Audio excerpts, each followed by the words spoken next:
Ketika mitra bisnis saya mengatakan bahwa bagaimana kalau kita buat metaverse ibu kota penajam untuk kita presentasikan ke pemimpin tertinggi negeri ini, saya berkerut kening. Dia bercerita melalui HP di awal tahun baru ini dengan sangat semangat. Dimana kalau metaverse-nya jadi, maka rakyat akan lebih mendukung Penajam sebagai ibu kota yang sekarang banyak yang mencerca karena wilayah tersebut banjir, serta akan menjadi hambalang kedua karena memindahkan 5 juta orang tidak sederhana ke suatu daerah baru, serta membangunnya mahal dan lama, keburu garing itu bangunan. Metaverse diharapkan bisa menjadi media pemahaman, semacam melihat dan hidup di dunia Sims, gamenya anak-anak itu. Dengan rakyat bisa jadi para avatar yang tinggal di sana. Terlihat sempurna idenya, namun mitra saya ini rasanya belum paham filosofi dari Metaverse. Mungkin karena dia terlalu semangat mengingat sejak beberapa bulan yang lalu Mardigu Nation diluncurkan program di Metaverse yang sedang dibuat yang akan memakan kira-kira waktu 1 tahun pembuatannya. Mardigu Nation itu bukan Mardigu,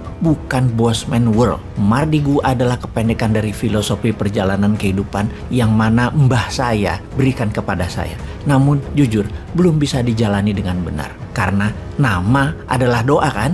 Jadi yang penting sudah ada niatnya, sudah ada doanya. Mardigu aslinya adalah kependekan dari Margi Dining Gusti. Margi itu jalan, Gusti itu Allah. Arti sederhananya adalah jalan menuju Tuhan atau tarekat. Mardigu Nation adalah negara berjalan menuju Tuhan dan paling gampang mengajarkannya dengan experiencing, yaitu menggunakan metaverse. Dengan istilah lain, Mardigu Nation adalah Mardigu First, Mardigu Universe, dunia berjalan menuju Tuhan. Filosofi dari dunia metaverse adalah membuat dunia nyata yang saat ini kita tinggali, the real world, hanya sebagai tempat hidup, tempat yang sehat atau living space yang sehat. Kita hidup, makan, bekerja, menjadi dunia ini menjadi lebih luas. Namun 2 hal yang akan pindah ke metaverse yaitu dunia administrasi, dunia bisnis, seni, art, teknologi, dan perdagangan. Dan yang tertinggal di dunia nyata adalah rumah sakit, kesehatan, kafe, resto, gudang, pertanian, industri. Namun gedung kantor yang administratif akan musnah pindah ke metaverse. Alias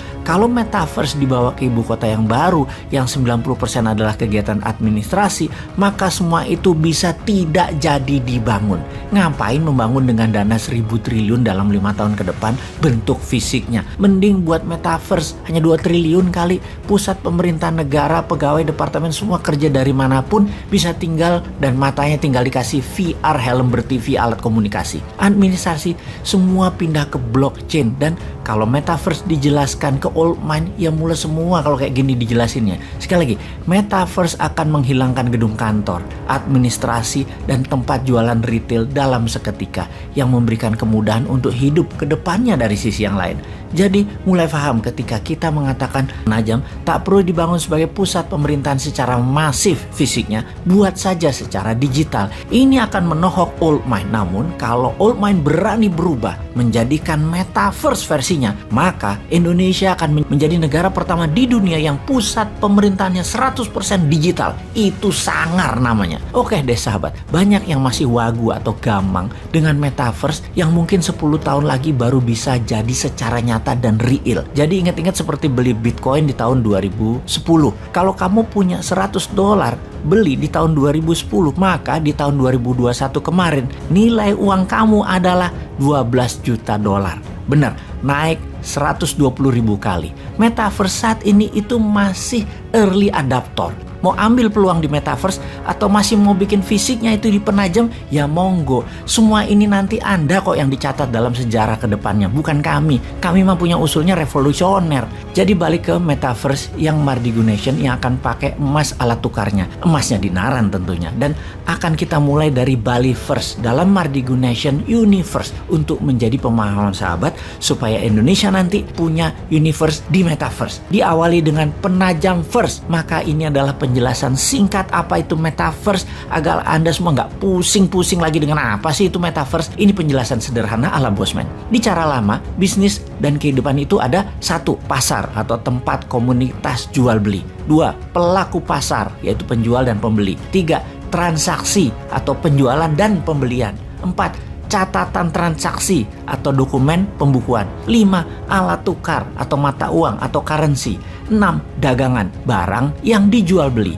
Jadi kemudian di metaverse bagaimana? Di metaverse itu begini.